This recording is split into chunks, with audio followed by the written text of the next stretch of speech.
Caribbean सागर के बीच एक परिवार अपनी यॉट पर छुट्टियां मना रहा होता है। माँ जूलिया तैरने के लिए पानी में कूद जाती है। आराम करते समय उसे कुछ अजीब महसूस होता है, लेकिन क्योंकि आसपास कुछ दिखाई नहीं देता, वह सोचती है कि शायद उसका भ्रम होगा। कुछ सेकंड बाद वही अजीब एहसास फिर होता है। इस बार भी कुछ नजर नहीं आता, लेकिन अब वह घबरा जाती है और यॉट की तरफ तैरना शुरू करती है। तभी अचानक कोई उसकी टांग खींचने लगता है और वह मदद के लिए जोर जोर से चिल्लाने लगती है। उसकी बेटी कैसी हेडफोन लगाकर म्यूजिक सुन रही होती है, इसलिए उसे कुछ सुनाई नहीं देता। पति टॉम और बेटा बेन मछली पकड़ने में व्यस्त होते हैं। जूलिया पानी के ऊपर टिकने की कोशिश करती है, लेकिन मुंह में पानी जाने की वजह से चिल्लाना मुश्किल हो जाता है। थोड़ी देर बाद टॉम को एहसास होता है कि काफी देर से उसने जूलिया को नहीं देखा। वह यॉट पर उसे ढूंढता है और फिर अपनी पत्नी को खतरे में देख लेता है। वह बच्चों को बुलाता है, यॉट को उस तरफ ले जाता है और पानी में कूद जाता है। जल्दी से जूलिया तक पहुंचकर उसे संभालता है और यॉट की ओर तैरता है। बच्चे दोनों को ऊपर खींच लेते हैं। परिवार जूलिया को संभालता है, लेकिन जूलिया खुद को समझाती है कि शायद लहरों की वजह से ऐसा हुआ होगा।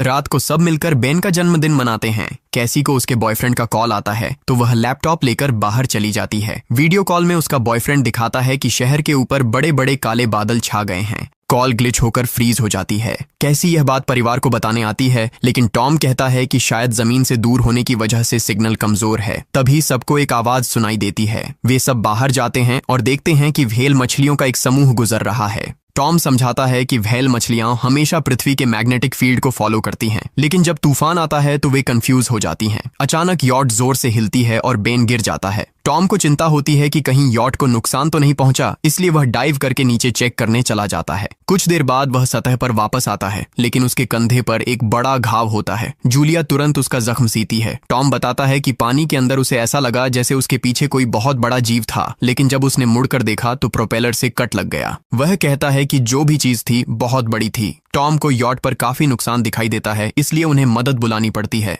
जूलिया बार बार रेडियो पर कोशिश करती है। कैसी फोन पर सिग्नल ढूंढती है, लेकिन कुछ भी काम नहीं करता। तभी कैसी को एक अजीब सा जीव दिखाई देता है और वह चिल्ला उठती है, लेकिन वह तो बस बेन होता है जो मास्क पहनकर मजाक कर रहा होता है। कुछ देर बाद यॉट पूरी तरह बंद हो जाती है और समुद्र के बीच में फंस जाती है। जूलिया रेडियो में एक आवाज सुनती है, लेकिन आवाज इतनी खराब होती है कि उसे कुछ समझ नहीं आता। टॉम परिवार को बताता है कि उनके पास सिर्फ 4 दिन का खाना पानी बचा है और अब उन्हें किसी मछली पकड़ने वाली नाव का इंतजार करना होगा। अचानक रडार पर कुछ डिटेक्ट होता है और परिवार को एक अजीब सी आवाज सुनाई देती है। सब दौड़कर बाहर आते हैं और हैरानी से देखते हैं कि कई सारे उल्कापिंड जमीन पर गिर रहे हैं। जहां जहां उल्कापिंड गिरते हैं वहां बड़े धमाके होते हैं। एक उल्कापिंड पानी में उनके पास गिरता है तो टॉम तुरंत यॉट को चलाने की कोशिश करता है। इंजन मुश्किल से चलता है, लेकिन तभी एक और उल्कापिंड उस इलाके को हिट करता है। परिवार डर के मारे एक दूसरे को कसकर पकड़ लेता है। तभी टॉम को समझ आता है कि जो आग के गोले गिर रहे हैं वे उल्कापिंड नहीं बल्कि सैटेलाइट्स हैं। उसी वक्त बेन देखता है कि यॉट से धुआं निकल रहा है। टॉम चेक करता है और कंफर्म होता है कि इंजन खराब हो गया है। हवा तेज होने लगती है तो फैमिली यॉट के अंदर छुप जाती है, बिना ये नोटिस किए कि कंपास बहुत तेजी से घूम रहा है। यॉट जोर जोर से हिलने लगती है। बेन फिर से गिर जाता है और इस बार उसे चोट भी लग जाती है। लहरें तेजी से यॉट से टकरा रही होती हैं। टॉम स्ट्रगल करके बाहर जाता है और लाइफ जैकेट्स लेकर आता है। तभी पावर चली जाती है। टॉम तुरंत पावर बॉक्स का बटन प्रेस करता है और लाइट वापस आ जाती है। उस वक्त बेन नोटिस करता है कि जूलिया की नाक से खून बह रहा है। जूलिया को चक्कर आने लगते हैं, जबकि कैसी सिंक पर जाकर उल्टी कर देती है। टॉम रेडियो ट्राई करता रहता है पर सिग्नल नहीं मिलता। अचानक एक तेज हाई पिच्ड नॉइज आती है और हवा और भी स्ट्रांग हो जाती है। जूलिया दरवाजे बंद करने की कोशिश करती है, पर एक हैच खुल जाता है और हवा खिड़कियां तोड़ने लगती है। टॉम एक फ्लेयर जलाता है और थोड़ी देर बाद अंधेरा छा जाता है। अगली सुबह फैमिली शॉक में उठती है कि वो स्टॉर्म से बच गए हैं, लेकिन यॉट आधी तबाह हो गई होती है। जब वो बाहर आते हैं तो देखते हैं कि समुद्र का पानी गायब हो गया है और यॉट अब जमीन पर अटकी है। सब ये देखकर शॉक में आ जाते हैं। कैसी सिग्नल चेक करती है पर नेटवर्क बिल्कुल डाउन होता है। बेन 2 मरे हुए केकड़ों से खेलने लगता है। टॉम कंपास चेक करता है और देखता है कि वो उल्टा हो गया है। ये आखिरी बार 7 लाख साल पहले हुआ था। कैसी को लगता है कि उसका बॉयफ्रेंड मर गया होगा और वो टूट जाती है। जब जूलिया उसे समझाने आती है तो कैसी उसे दूर कर देती है और छुपने चली जाती है। जूलिया और टॉम बची हुई सप्लाईज देखते हैं। बेन अपने बर्थडे बलून्स एक पत्थर से बांध देता है ताकि शायद कोई बचा हुआ सर्वाइवर देख ले। टॉम फिर रेडियो ट्राई करता है और इस बार एक आदमी से कनेक्शन हो जाता है। उसका नाम नाव होता है और वो एक सबमरीन का कैप्टन होता है। उसकी सबमरीन भी लैंड पर अटक गई है। वो कंफर्म करता है कि मैग्नेटिक पोल्स रिवर्स हो गए हैं, इसलिए ओशन पीछे हट गया है और जमीन डूब गई है। वो कहता है कि उसने अभी तक और सर्वाइवर्स नहीं देखे और कम्युनिकेशन सिस्टम सिस्टम्स बिल्कुल डाउन हो गए हैं। वो मजीद ये भी कहता है कि पोल्स फिर रिवर्स होंगे और शायद एक हफ्ते में समुंदर वापस आ जाएगा। वो फैमिली को वार्न करता है कि जितना हो सके ऊंची जगह चढ़ जाओ, क्योंकि जब पानी वापस आएगा तो वो बहुत खतरनाक होगा। वो बोलता है उसका पार्टनर क्रैश में मारा गया और सबमरीन में बस 3 लोगों की ही जगह है। जूलिया और टॉम उससे कहते हैं कि प्लीज हमारे बच्चों को बचा लो। वो उन्हें अपने कोऑर्डिनेट्स दे देता है। टॉम कैलकुलेट करता है कि सबमरीन तक पहुंचने में 2-3 दिन लगेंगे। वो फैमिली से कहता है आज रात अच्छे से आराम कर लो, कल सुबह हम निकलेंगे। अगली सुबह फैमिली सामान पैक कर रही होती है, तभी टॉम को पास में कुछ हिलता हुआ दिखता है। वो एक लंगड़ा आदमी होता है जिसके हाथ में हार्पून होती है और साथ में एक कुत्ता लगातार भौंक रहा होता है। टॉम उसके पास जाता है और उसे पानी की बोतल देता है, लेकिन वो आदमी कुछ ऐसी भाषा में बोलता है जो टॉम समझ नहीं पाता। पानी पीने के बाद वो अजनबी अचानक टॉम के सिर पर बोतल मारता है और चेहरे पर जोर का लात मार देता है। जूलिया डर के मारे भागती है, लेकिन तब तक देर हो चुकी होती है। वो आदमी टॉम के पेट में हार्पून घुसा चुका होता है। टॉम कुछ पल तक तड़पता है और फिर वो उसकी गर्दन भी काट देता है। फिर वो आदमी जूलिया के पीछे भागता है और उस पर हार्पून फेंकता है, जिससे उसके कंधे में चोट लग जाती है। जूलिया दर्द सहते हुए यॉट के अंदर भागती है और बच्चों को बोलती है कि छुप जाओ। वो दरवाजा लॉक कर देती है। कैसी और बेन सोफे के अंदर घुस जाते हैं। जूलिया उन्हें फ्लेयर गन पकड़ाती है और खुद एक चाकू लेकर बाथरूम में छुप जाती है।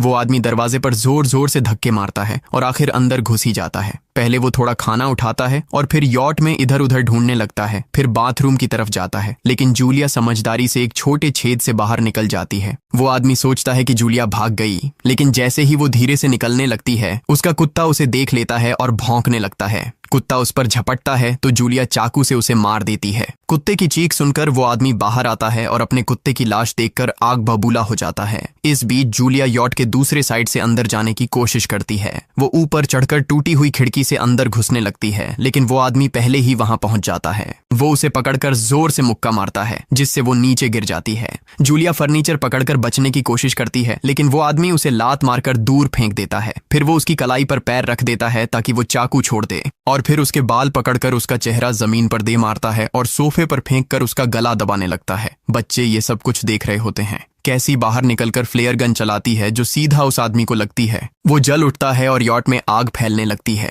बच्चे तुरंत भाग जाते हैं, लेकिन जूलिया वापस आती है। वो उसे एक किक मारकर गिराती है, मैप और बैग उठाती है और वहां से भाग जाती है। बेन और कैसी अपने पापा के पास जाकर रोने लगते हैं। जूलिया भी उनके साथ बैठ जाती है और तीनों मिलकर आंसुओं के साथ टॉम को आखिरी अलविदा कहते हैं। तभी वो डरावना आदमी फिर यॉट से बाहर निकल आता है तो फैमिली फिर से भागने लगती है। कुछ ही देर में यॉट एक बड़े धमाके के साथ उड़ जाती है। थोड़ी दूर चलने के बाद वो लोग एक छोटे से झरने के पास रुकते हैं ताकि थोड़ा आराम कर सकें। कैसी सोचती है कि शायद वो पागल आदमी उनके पास गुब्बारे देखकर आया था। ये सुनकर बेन खुद को कसूरवार मानने लगता है। जूलिया उसे समझाती है कि इसमें उसकी कोई गलती नहीं थी और सबको आगे बढ़ने को कहती है, क्योंकि वो आदमी अभी भी उनके पीछे है। रास्ते में एक छोटे तालाब के पास बेन एक मरी हुई हैमरहेड शार्क देखकर हैरान रह जाता है। तभी जूलिया नोटिस करती है कि वो आदमी फिर उनके करीब पहुंचने वाला है। सब लोग दौड़ पड़ते हैं और एक रेत के टीले से नीचे गिर जाते हैं, जहां उन्हें जहरीला कचरा दिखाई देता है। फैमिली सावधानी से उसे पार करती है और लगता है कि उन्होंने उस आदमी से पीछा छुड़ा लिया है। चलते चलते उन्हें बड़े बड़े मरे हुए सी एनिमल्स और समुंदर के नीचे जमा हुआ सारा प्लास्टिक दिखने लगता है।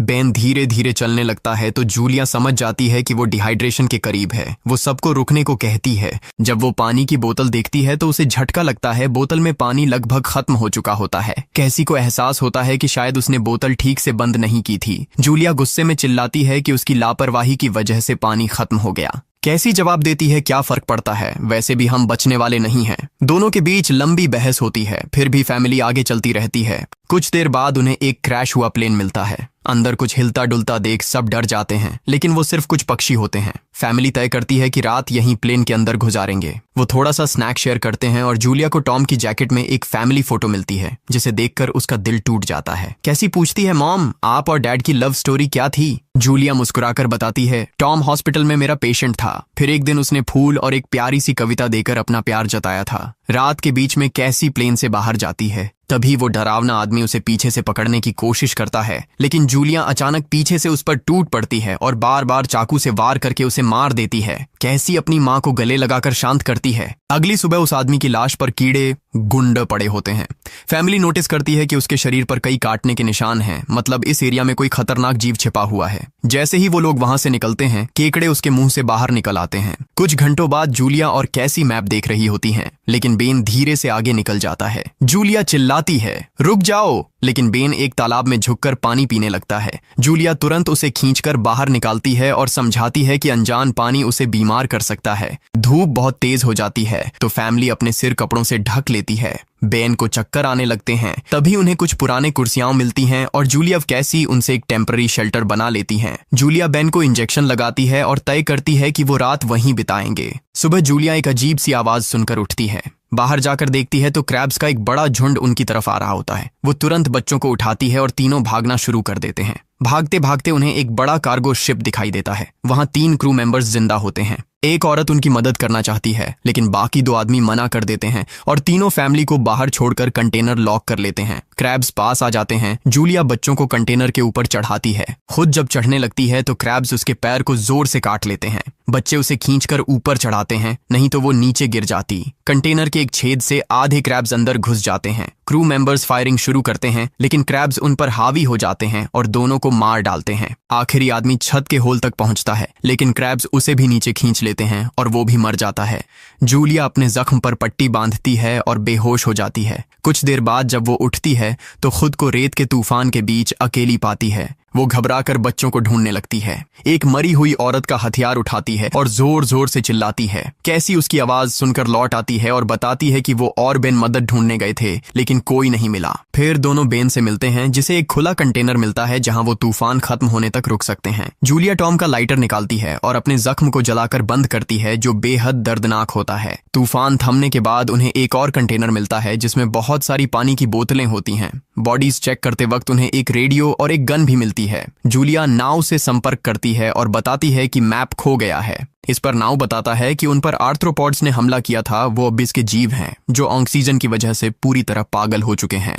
अब नाव फैमिली को जल्दी करने को बोलता है, क्योंकि उसके इंस्ट्रूमेंट्स ने कैलकुलेट किया है कि समुद्र उम्मीद से ज्यादा जल्दी वापस आएगा और उनके पास सिर्फ कुछ घंटे बचे हैं। वो एक फ्लेयर शूट करता है और फैमिली उस दिशा में चलना शुरू करती है। लंबी वॉक के बाद फैमिली को एक टूटा हुआ टॉयलेट मिलता है जिसमें बेन पेशाब करता है। अब वो लोग आखिरकार सबमरीन को पास ही देख लेते हैं, लेकिन वहां पहुंचने के लिए उन्हें एक बड़ा चट्टानी रास्ता पार करना होगा। जैसे ही वो रास्ते से गुजरते हैं, दीवारें हिलने लगती हैं और पत्थर गिरने लगते हैं, जिससे एक भयानक रॉक स्लाइड हो जाता है। जूलिया तुरंत अपने बच्चों को साइड में धक्का देती है और खुद भी पीछे हट जाती है ताकि कुचली न जाए। अब एक पत्थर की दीवार उनके बीच आ गई है। जूलिया बच्चों से कहती है कि वो बिना उसके आगे बढ़ जाए, लेकिन कैसी मना करती है और जोर देती है कि उसकी माँ को चढ़ने की कोशिश करनी चाहिए। बहुत बहस होती है और चिल्लाने के बाद जूलिया वादा करती है कि वो बाद में अपने बच्चों को ढूंढ लेगी। मजबूर होकर कैसी अपने भाई को खींचकर आगे ले जाती है। बच्चे चट्टानी रास्ता चढ़कर सबमरीन की तरफ भागते हैं, लेकिन वहां पहुंचकर देखते हैं कि नाव बाहर खून में लथपथ पड़ा है। वो समझाता है कि उसके लिए सब खत्म हो गया है और अब बच्चे सबमरीन ले सकते हैं। ये सोचकर कि एक एक्स्ट्रा जगह होगी, कैसी वापस अपनी माँ को ढूंढने भागती है। तभी जूलिया केकड़ों को आता देखती है और वो फायरिंग शुरू कर देती है। कुछ केकड़ों को वो मार देती है, लेकिन झुंड बहुत बड़ा होता है और सबसे लड़ना मुश्किल हो जाता है। उसी वक्त कैसी दीवार के ऊपर दिखाई देती है और हाथ आगे बढ़ाती है तो जूलिया अपने घायल पैर के बावजूद तेजी से चढ़ना शुरू करती है। कैसी की मदद से वो दूसरी तरफ पहुंच जाती है और दोनों साथ में सबमरीन की तरफ भागते हैं। बेन पहले से ही ऊपर खड़ा होता है और फायर खोल देता है ताकि केकड़े डिस्टर्ब रहें जब तक फैमिली ऊपर चढ़ जाए। केकड़े नाव के शरीर तक पहुंचते ही तुरंत उसे खाने लग जाते हैं। जूलिया गन उठाती है और फायरिंग जारी रखती है जब तक बच्चे अंदर चले जाएं। जब वो सुरक्षित हो जाते हैं, जूलिया समझती है कि गोलियां खत्म हो गई हैं, तो वो गन केकड़ों पर फेंक देती है और अपने बच्चों के साथ अंदर चली जाती है। फैमिली हैच को अच्छे से लॉक करती है और खिड़की से केकड़ों को सबमरीन के चारों तरफ देखती है। इसी वक्त समुद्र वापस आ जाता है तो तीनों तुरंत अपनी सीटों पर बैठकर बेल्ट पहन लेते हैं और एक दूसरे का हाथ पकड़ लेते हैं। तेज लहरें सबमरीन को जोर जोर से इधर उधर फेंकना शुरू कर देती हैं, जिससे जूलिया को पूरी जर्नी के विजन दिखने लगते हैं और कैसी उल्टी कर देती है। जल्दी ही वो हाई पिच आवाज वापस आती है और फैमिली बेहोश हो जाती है। कुछ देर बाद जूलिया और बच्चे होश में आते हैं और खुद को जिंदा देखकर खुश होते हैं। वो हैच अनलॉक करके बाहर निकलते हैं और देखते हैं कि लहरों ने सबमरीन को एक तबाह शहर में गिरा दिया है। यानी अब जिंदा रहने और नया जीवन शुरू करने की उम्मीद है। और यहीं पर फिल्म खत्म होती है। चैनल को सब्सक्राइब करना न भूलें और बेल आइकन जरूर दबाएं ताकि आपको ऐसे ही मजेदार वीडियो मिलते रहें। देखने के लिए धन्यवाद।